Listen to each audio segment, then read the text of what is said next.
नमस्कार, आप देख रहे हैं प्रदेश का सबसे भरोसेमंद news channel India news Uttar Pradesh Uttarakhand. मैं हूं आपके साथ पराग गुप्ता। उत्तराखंड में होने वाले विधानसभा चुनाव के लिए राज्य की सत्ता पर काबिज बीजेपी ने अपने दिग्गजों को मैदान में उतार दिया है। राज्य में पूर्व सैनिकों की भूमिका को देखते हुए बीजेपी के बड़े नेता और देश के रक्षा मंत्री राजनाथ सिंह ने गुनिया गांव में सैनिक धाम का दौरा किया। शहीदों के आंगन की मिट्टी पर पुष्पांजलि अर्पित की। रक्षा मंत्री राजनाथ सिंह ने दो टूक कहा, अगर भारत की तरफ कोई आंख उठाने की कोशिश करेगा तो हम मुंहतोड़ जवाब देंगे। इस दौरान राजनाथ सिंह शहीद सीडीएस बिपिन रावत को याद करना नहीं भूले। 18 दिसंबर को बीजेपी राष्ट्रीय अध्यक्ष जेपी नड्डा हरिद्वार में विजय संकल्प रैली से चुनावी हुंकार भरेंगे। विजय संकल्प रैली हरिद्वार में 3 दिन क्षेत्रों का भ्रमण करने के बाद क्षेत्रों में घूमने के बाद गढ़वाल और कुमाऊं में प्रवेश करेगी। विजय संकल्प रैली से बीजेपी चुनाव में 60 का आंकड़ा पार करने का लक्ष्य साधने के साथ ही सरकार के द्वारा किए गए जनहित कार्यों को जनता के सामने पेश करेगी। सूबे की सत्ता में वापसी का सपना देख रही कांग्रेस के दिग्गज नेताओं ने देवभूमि में डेरा डाल दिया है। 16 दिसंबर को पार्टी नेता राहुल गांधी देहरादून से कांग्रेस के चुनावी अभियान का शंखनाद करने जा रहे हैं। राज्य में इस बार आम आदमी पार्टी के आ जाने से चुनावी मुकाबला त्रिकोणीय नजर आ रहा है। दिल्ली के सीएम अरविंद केजरीवाल खुद उत्तराखंड का दौरा 5 बार कर चुके हैं। लुभावने वादों के रथ पर सवार आम आदमी पार्टी 22 के चुनाव में जनता को कितना लुभा पाती है, यह भी देखना दिलचस्प होगा। लेकिन सही मायने में राज्य में मुकाबला कांग्रेस और बीजेपी के बीच दिख रहा। आज इसी पर चर्चा करेंगे, क्या है इन नेताओं के ताबड़तोड़ दौरे के मायने।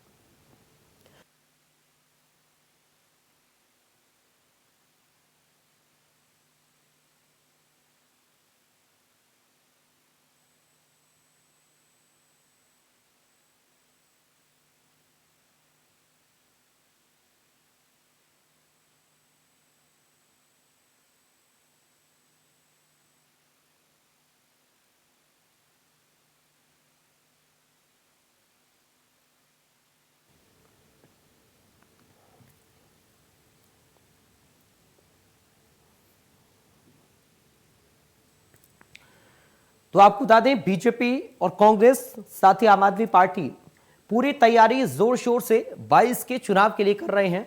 उधर बीजेपी अपने नेताओं को ग्राउंड पर मजबूत कर रही है, तो वहीं कांग्रेस पार्टी भी कोई कोर कसर नहीं छोड़ना चाह रही है। आम आदमी पार्टी भी लगातार अपने आप को जनता के बीच जा जाकर मजबूत कर रही है। खुद 5 बार उत्तराखंड का दौरा कर चुके हैं दिल्ली के मुख्यमंत्री अरविंद केजरीवाल, और बीजेपी अपने विकास को जनता के बीच में गिना रही है, कांग्रेस नाकामियां गिना रही है।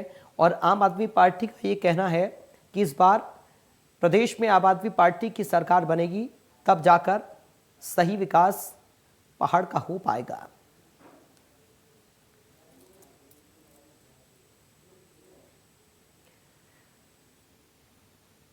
तो आज हम चर्चा इसी बात को लेकर करेंगे कि आखिर क्या तैयारी पार्टी के नेताओं की ग्राउंड पर चल रही है और जनता के बीच में जाकर किस तरीके के अभियान वो लोग चला रही हैं। और आज चर्चा इस पर भी होगी कि आम आदमी पार्टी को मौका अगर जनता दे तो किस आधार पर दे, क्या मजबूत रणनीति आम आदमी पार्टी के पास है, पहाड़ के विकास के लिए क्या ठोस रणनीति प्लानिंग आम आदमी पार्टी कर रही है। ये बहुत ज़्यादा महत्वपूर्ण है, क्योंकि आम आदमी पार्टी अब सक्रिय इस बार पूरी तरह से चुनाव में, तो ये मुकाबला त्रिकोणीय होता हुआ नजर आ रहा है। इससे पहले बीजेपी और कांग्रेस लगातार उत्तराखंड की सत्ता पर काबिज रहे, और अब आम आदमी पार्टी भी पूरी तरह से तैयारी में है। चुनाव प्रचार लगातार आम आदमी पार्टी के कार्यकर्ता भी कर रहे हैं, और सीएम पद की जो उम्मीदवार हैं कर्नल कोठियाल आम आदमी पार्टी की तरफ से, वो भी लगातार जनसभाओं को संबोधित कर रहे हैं, अलग अलग इवेंट्स में जा रहे हैं, लोगों से बातचीत कर रहे हैं। उधर बीजेपी ने शहीद सम्मान यात्रा का आयोजन किया और सैन्यधाम को उत्तराखंड का पंचम धाम स्थापित किया। ऐसे में साफ संदेश राजनाथ सिंह की ओर से दिया गया, दुश्मनों को भी और शहीदों को नमन। उत्तराखंड की धरती पर पहुंचकर राजनाथ सिंह करते हुए नजर आए।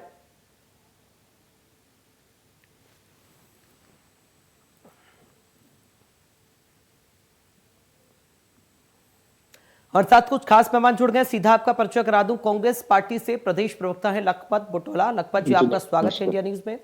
आम आदमी पार्टी से उपाध्यक्ष हैं प्रदेश के बसंत कुमार। बसंत कुमार जी, आपका स्वागत है। और बीजेपी से प्रदेश प्रवक्ता हमारे साथ मौजूद हैं सुरेश जोशी। सुरेश जी, आपका स्वागत है।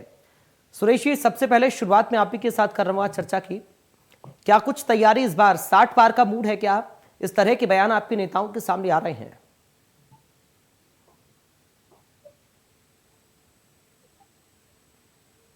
देखिए, भारतीय जनता पार्टी जब कोई भी चुनाव होता है तो उस चुनाव को बहुत गंभीरता से लेती है। जी। पहली बात। दूसरा क्या है कि हम लगातार 5 वर्ष से प्रदेश के अंदर सरकार में हैं, 7 वर्ष से देश के अंदर सरकार में हैं। जी। उत्तराखंड के विकास को लेकर के, उत्तराखंड की समस्याओं को लेकर के और उत्तराखंड के इंफ्रास्ट्रक्चर को लेकर के हमारी दोनों सरकारें बहुत तेजी से काम कर रही है। और साथ ही साथ जो इस प्रदेश के अंदर एक संगठनात्मक व्यवस्था होनी चाहिए, वो सारी संगठनात्मक ढांचा हमारा बहुत मजबूत है। तो हमारा संगठनात्मक ढांचा भी बहुत मजबूत है और हमारी सरकारों ने जो जनता की समस्याएं थी उनके समाधान के लिए वो सारे कार्य किए जिनकी आवश्यकता थी। और साथ ही साथ देखो, मैं एक बात और भी बतलाना चाहता हूं कि इस समय जो देश की और प्रदेश की स्थितियां हैं, उन स्थितियों के मद्देनजर लोगों के मन में भारतीय जनता पार्टी की सरकार इसलिए रिपीट होनी चाहिए। एक जब हम लोगों से चर्चा करते हैं तो हर लोगों के मन में ये रहता है कि केंद्र की जो मोदी जी की सरकार है, जो मोदी जी का नेतृत्व है, उसके कारण उत्तराखंड के इंफ्रास्ट्रक्चर को डेवलप करने के लिए बहुत तेजी से काम हो रहे हैं। तो इसलिए उस तेजी को बरकरार रखना है। और क्योंकि जो हमने अभी इंफ्रास्ट्रक्चर तैयार किया है उसका लॉन्ग टर्म बहुत बड़ा बेनिफिट होने वाला है। अगर हम रोड इंफ्रास्ट्रक्चर की बात करें, रेलवे के इंफ्रास्ट्रक्चर की बात करें, एजुकेशन फील्ड की बात करें, तो ये आने वाले टाइम पे 1-2 साल के अंदर उत्तराखंड के लिए एक वरदान साबित होगा। जब प्रधानमंत्री जी ने अभी जब उत्तराखंड के दौरे में आए थे तो उन्होंने कहा कि आने वाला दशक है, ये उत्तराखंड का दशक है। उसके पीछे का जो उनका कॉन्सेप्ट था, अगर हम चारधाम प्रोजेक्ट की बात करते हैं, यहाँ के बिजली के प्रोजेक्टों की बात करते हैं, और अगर इन सब पे जिस तेजी से काम हो रहा है, हम लोगों ने 80-90% उस पर काम कर दिया है, 10-20% काम बचा हुआ है। वो काम जब पूरा होगा तो पहाड़ का जो पानी है और पहाड़ की जो जवानी है वो पहाड़ में ही काम आएगी। अगर अभी आपने देखा होगा कि जब प्रधानमंत्री जी 4 तारीख को आए थे तो उन्होंने एक 120 मेगावाट का प्रोजेक्ट था, उसका लोकार्पण किया। ऐसे अलग अलग जगहों पर, चाहे पीपल कोटी हो, चाहे बिष्णुप्रयाग हो, चाहे कोटली वेल हो, चाहे अपने माइक्रो हाइडल के प्रोजेक्ट हो, चाहे सोलर ऊर्जा के प्रोजेक्ट हो, ऐसे लगभग 800-900 मेगावाट के प्रोजेक्ट बिजली के जो है हमारे बहुत जल्दी तैयार होंगे। और जिससे जो है कि बहुत नए बच्चों को रोजगार मिलेगा। और साथ ही साथ जो इंफ्रास्ट्रक्चर हम खड़ा कर रहे हैं, जिसमें रोड्स का इंफ्रास्ट्रक्चर है, रेलवे का है, उससे जब टूरिज्म बढ़ेगा तो हमने होम स्टे की योजना दी है, बीरचंद गढ़वाली की योजना दी है, इंडस्ट्री के थ्रू जो है कि हम होटल मोटल इसको आगे बढ़ाने के लिए काम कर रहे हैं। तो इससे पर्वतीय क्षेत्रों के अंदर एक बहुत बड़ा डेवलपमेंट भी होगा, रोजगार भी मिलेगा, जो हमारा पानी है उसका यूज भी होगा और जवानी का भी यूज। ठीक है।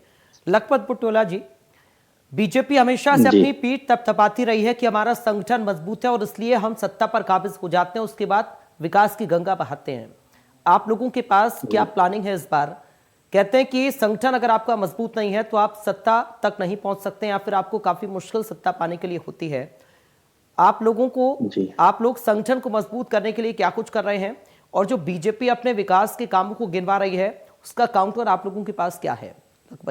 जी, पहले बात तो मैं आपकी बात का जवाब दे दूं कि संगठन बहुत मजबूत होता तो इनके राष्ट्रीय अध्यक्ष जिस हमारे बगल में हिमाचल से आते हैं, वहां पे 3 विधानसभा 1 लोकसभा के सीटों में इनका टुकड़ा साफ नहीं होता। पहले तो बात ये, वहां भी इनका संगठन मजबूत रहा होगा।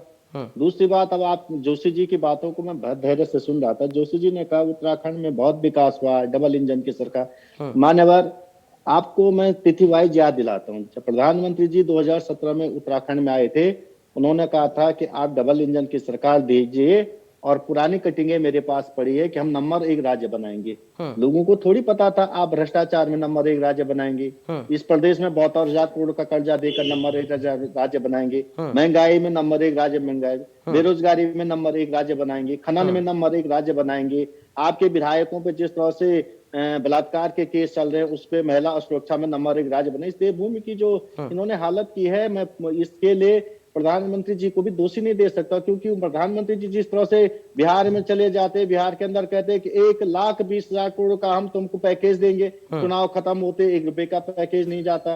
उत्तर प्रदेश में घूमते हैं, कहते उत्तर प्रदेश को नंबर 1 राज्य बनाएंगे, उत्तराखंड में आते कहते नंबर 1 राज्य बनाएंगे, बिहार बंगाल में जाते कहते सोनाल बंगाल बना देंगे। अब ये जो प्रत्येक राज्य को नंबर 1 बनाने का जो प्रधानमंत्री जी ने ठेका ले रखा है, वो पीछे से नंबर 1 देश भी जा रहा, प्रदेश भी जा, चाहे वो महंगाई हो, भ्रष्टाचार हो, चाहे उसमें देश के अंदर कर्जे की स्थिति हो। हाँ, मैं ये जरूर कह सकता हूं, जिन चीजों पे इन्होंने बातें की है उन चीजों पे मैं भाजपा के इस समय जब कोरोना का काल था, $28 पर बैरल क्रूड ऑयल आया, उसके बावजूद भी इन्होंने 100 रुपया पार डीजल पेट्रोल बेचने का काम किया। महंगाई 10-24%, महंगाई आज 14.9% की दर पे है। आज उत्तराखंड के अंदर हिमालय राज्य में सबसे पिछड़ा हुआ राज्य है, 72,000 करोड़ का कर्जा प्रदेश के अंदर है, इस प्रदेश की जनता देख रही। लेकिन मान्यवर ये मैं जरूर कह सकता हूं कि भाजपा ने यदि काम किए होंगे तो 3 मुख्यमंत्री ने बदलने पड़ते। आपने 2020 को इन्वेस्टमेंट समिट वर्ष, 19-20 को इन्वेस्टमेंट समिट वर्ष मनाया और कहा 1,20,000 करोड़ का एमओयू साइन हो गए।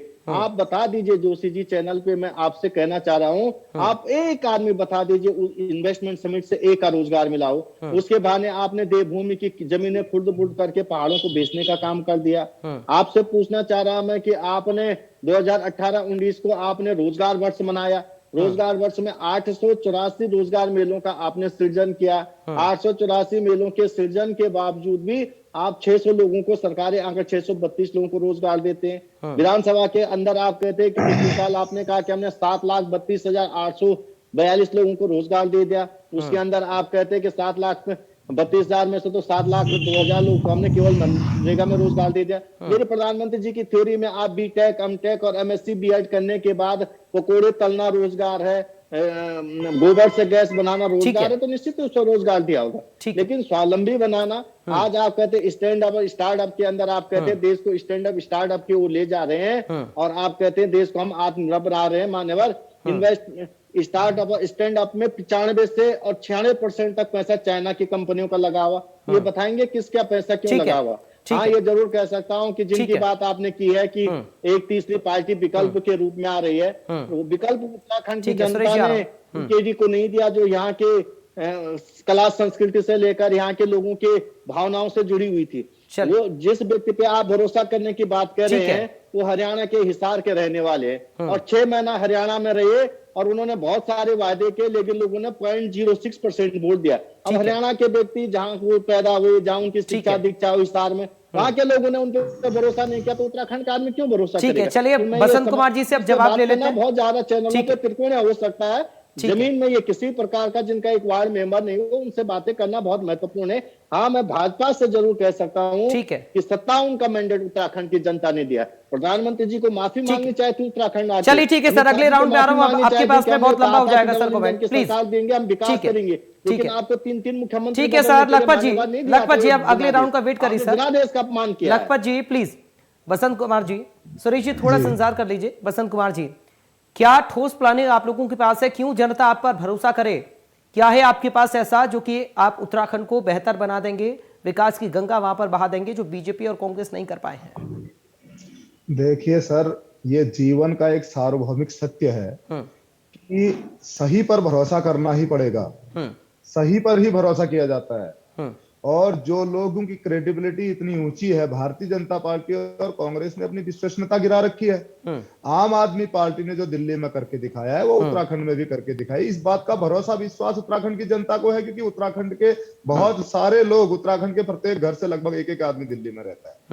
दूसरी बात, अभी यहाँ पर एक स्टेटमेंट सुन रहा था, मुझे बड़ा हास्यास्पद और बड़ा दुख का विषय है कि हमारे जोशी जी बोल रहे थे अपने स्टेटमेंट में, भारत के संवैधानिक व्यवस्था में हम जीते हैं। मैं बता देना चाहता हूँ जोशी जी को, by the public, to the public and for the public की अवधारणा है भारत की। भारत जो है दुनिया का सबसे बड़ा लोकतंत्रात्मक गणराज्य है। इनके द्वारा ये बोला गया, उत्तराखंड की जनता को डरा रहे हैं, उत्तराखंड के राजनीतिक दलों को डरा रहे हैं, धमका रहे हैं कि अगर हमारी सरकार यहां नहीं आई तो हम केंद्र से आपका विकास रोक देंगे। कौन सी मानसिकता है ये बताइए? आप क्या कहना चाह रहे हैं कि उत्तराखंड में भाजपा की सरकार इसलिए आनी चाहिए क्योंकि दिल्ली में मोदी जी की, केंद्र की में भारतीय जनता पार्टी की सरकार है? ये लॉजिक बिल्कुल इस मानसिकता का है कि अगर ये हमारे साथ सौतेला व्यवहार करेंगे, अगर हमारी सरकार आ जाएगी तो इसका मतलब ये है कि अगर हमारी सरकार आ जाएगी तो ये हमको रोकने का काम करेंगे। ठीक है। दिल्ली में जिस तरीके से ये कर रहे हैं, दिल्ली में जिस तरीके से काम नहीं करने दे रहे हैं, ये कह रहे हैं कि उत्तराखंड में भी हम आपका बजट रोक देंगे, हम उत्तराखंड में आपको काम नहीं करने देंगे, हम आपसे बेहतर करके दिखाएंगे। उत्तराखंड स्वतंत्र राज्य है और उत्तराखंड के अपने संसाधन है और संवैधानिक व्यवस्था के अंदर जो हमारे राइट होंगे, जो हमारे अधिकार होंगे, वो केंद्र सरकार से भी हम लेंगे। इस बात को आप नकार नहीं सकते हैं। ठीक है जोशी साहब, मैं चाहूंगा दोनों की बात का जवाब दें, थोड़ा संक्षेप में प्लीज। नहीं, संक्षेप में नहीं, आप पूरा टाइम दीजिए। दो लोगों ने आरोप लगा रखे, संक्षेप क्या है? सर आप अपनी बात पूरा किए, तो लेकिन आप इतना लंबा मत कीजिए कि बाकी लोगों के पास मैं ना जा पाऊं, प्लीज। सुनिए पूरी बात सुनिए भाई, प्रश्न का उत्तर तो देना पड़ेगा ना। देखिए, जहां कांग्रेस के मित्र कह रहे हैं कि भारतीय जनता पार्टी ने कुछ नहीं किया, 5 वर्ष इस प्रदेश के अंदर हम मानते हैं कि केंद्र और प्रदेश की एक ही सरकार रही, वो डबल इंजन। 5 वर्ष इनकी भी डबल इंजन रही, 2004 से लेकर के 2007 तक, 2012 से लेकर के 2014 तक। हम खुली चुनौती देते हैं। राहुल गांधी कल आ रहे हैं, मोदी जी मंच से आकर के प्रामाणिकता से कह गए कि मैंने 1 लाख करोड़ रुपया उत्तराखंड के विकास के लिए दिया, एक एक योजना गिनाई। अगर कांग्रेस के लोगों पे हिम्मत है, मैं चैलेंज कर रहा हूं, तो राहुल गांधी को नोट्स पकड़ाएं अभी, क्या 1 लाख करोड़ रुपए की योजनाएं उत्तराखंड के विकास के लिए कांग्रेस पार्टी ने दी? पहला प्रश्न। दूसरी बात, कल ये आ रहा है, ये सैनिक सम्मान की बात कर रहे हैं। मैं इन मित्रों से पूछना चाहता हूं, क्या आपका यही सैनिक सम्मान है? एक तरफ आप जनरल साहब के फोटो लगा करके सैनिक सम्मान की बात कर रहे हैं। जिस समय जनरल साहब की अस्थियां गंगा जी में प्रभावित हो रही थी, उस समय प्रियंका गांधी डांस कर रही थी गोवा में। ये क्या यही आपकी जो है कि सम्मान है? यही सम्मान क्या उत्तराखंड के गौरव, उत्तराखंड के उस पुत्र को देना चाहते हैं? विकास पर आइए, बीजेपी के विकास पर आइए। पूरा उत्तराखंड रोना था और आप डांस कर रहे थे। सुनिए पूरी बात तो सुनिए। इसलिए कथनी और करनी ये पूरा उत्तराखंड देख रहा है, पूरा उत्तराखंड जानता है। बसंत कुमार जी कह रहे हैं कि संवैधानिक व्यवस्था, अरविंद केजरीवाल वो संवैधानिक व्यवस्था जो इस प्रदेश के एक चुने हुए, एक इलेक्टेड, एक मतलब जो है कि परीक्षा पास किए हुए एक अधिकारी को अपने कमरे में बुला करके कैद करके थप्पड़ मारता है, वो व्यक्ति संवैधानिक बात कर रहा है। जो व्यक्ति दूसरों पर झूठा आरोप लगाता है, उसके बाद माफी मांगता है, वो व्यक्ति संविधान की बात कर रहा है। आज जो व्यक्ति जो है कि दिल्ली में लोग दर दर भटक रहे हैं जो है सहायता के लिए, वो उत्तराखंड में आके कहता मैं 1100 महिलाओं को 1100 रुपए प्रति महिला को जो है कि वो दूंगा, अनुग्रह राशि दूंगा। मैं पूछना चाहता हूं केजरीवाल जी, करोल बाग के अंदर 13 रुपए 50 पैसे प्रति यूनिट की दर से 2 लाख बच्चे वहां पर जो पढ़ रहे हैं विभिन्न प्रदेशों के, वो बिजली का बिल दे रहे हैं। सर कुछ अपने पर भी बोलिए सर, अपनी सरकार पर भी बोलिए। जैसे विपक्षी पार्टियां आपके ऊपर आरोप लगाती हैं, आप भी आरोप ही लगा रहे हैं। बस आप अपनी सरकार पर भी तो बोलिए सर। अगर इतना विकास हो गया तो क्यों बार बार इंजन बदलने की जरूरत पड़ गई आप लोगों को? बोल रहा हूं, ये आरोप नहीं है जोशी साहब। मैं ये कह रहा हूं कि अगर इतना ही विकास डबल इंजन से हो रहा था तो इंजन क्यों बदलने की जरूरत पड़ रही है बार बार फिर उत्तराखंड में? देखिए, कोई इंजन नहीं बदल रहा है। भारतीय जनता पार्टी की एब्सोल्यूट मेजोरिटी से गवर्नमेंट आ रही है। हमने जो डेवलपमेंट किया, उस डेवलपमेंट को हम आगे बढ़ाना चाहते हैं। हम जनता के बीच में जाकर के जो हमने कहा है उसको दिखलाना चाहते हैं, जो किया है उसको दिखलाना चाहते हैं। ठीक है। हम तो देखो दो मुद्दों पे चुनाव लड़ेंगे। एक हमारी 5 साल की उपलब्धियां, दूसरा हमारा संगठनात्मक ढांचा, और हमारा राष्ट्रीय नेतृत्व जिसका मोदी जी संचालन कर रहे हैं। ये हमारे इन मुद्दों पर चलिए ठीक है, जवाब ले लेते हैं लखपत जी से। प्रचंड बहुमत से भारतीय जनता पार्टी सरकार बनाई। चलिए लखपत जी बहुत जल्दी से जवाब दीजिए। प्रचंड बहुमत की बात यहां पर कर रहे हैं जोशी साहब, आप लोगों के पास क्या है ऐसा जो कि आप बहुमत भी ला पाए?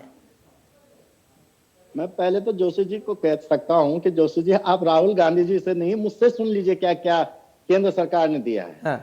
पहली बात आप सुन लीजिए, उत्तराखंड में जो आप बार बार कहते हैं चार धाम जो विकास परियोजना थी वो कांग्रेस ने दी हुई है। उसपे 12,000 करोड़ रुपया कांग्रेस ने स्वीकृत किया था।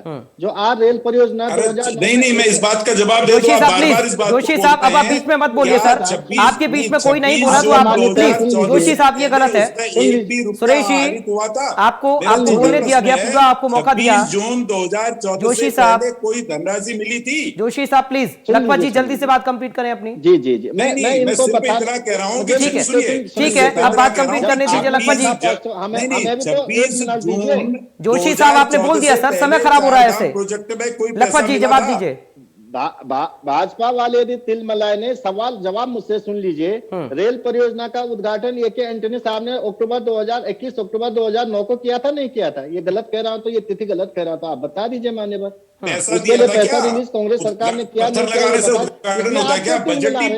कह रहा हूँ क्या 2014 से पहले रेलवे के। चलिए शुक्रिया, समय मुझे इतनी इजाजत दे रहा है। आप तीनों लोगों का बहुत शुक्रिया चर्चा का हिस्सा बनने के लिए। बीजेपी अपने विकास की बात कर रही है, 5 साल में जो बीजेपी की ओर से किया गया। कांग्रेस पार्टी ये बता रही है कि हम जब सत्ता में थे तो हमने योजनाओं को शुरू किया था और हमने असली विकास किया था। इस बार भी हम जनता को यही समझाने की कोशिश करेंगे। आम आदमी पार्टी बीजेपी और कांग्रेस के सरकारों को नाकाम बताते हुए अपनी योजनाओं को बेहतर बता रही है, लेकिन दिलचस्प देखना यह होगा कि उत्तराखंड में इस बार क्या कुछ गणित कहता है, जनता किस पर मोहर लगाती है। फिलहाल दीजिए इजाजत, नमस्कार।